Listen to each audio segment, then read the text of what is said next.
da bitte wächst du einfach ein bisschen mehr.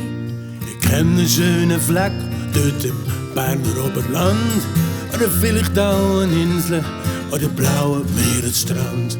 Doch weiter weg, exotisch und beschalten, ist nicht das, was ich im Grund genommen hätte.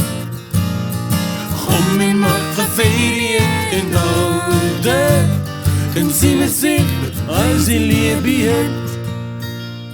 Du redest die ganze Zeit von Alten und seinen Problemen. Doch so wie du erzählst, glaub ich, ist alles halb so schlimm. Ich weiss, du hast einen Ort im Sinn mit Charme und viel Magie. Doch Südseeinsel, Venedig, Barcelona und Paris sind doch Orte vertiert immer Golden. Man geht dorthin, wenn's nicht so klappt im Bett. Komm, wir machen Ferien in Golden, dann sind wir sicher, unsere Liebe hebt.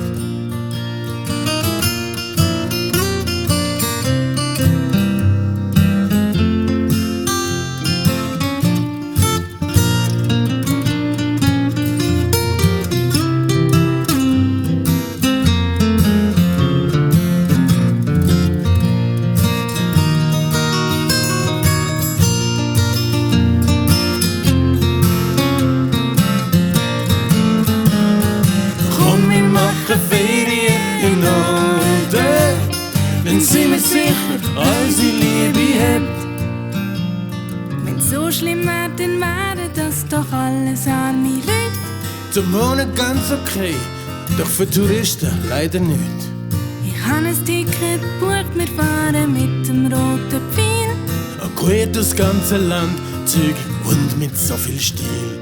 Dann ist es ab mit unsere Koffer runter, durch Gassen von der schönsten feinen Stadt. Komm, wir machen Ferien in Golden, dann sind wir sicher, unsere Liebe hebt. Komm, wir machen Ferien in Golden, dann sind wir sicher, unsere Liebe hebt.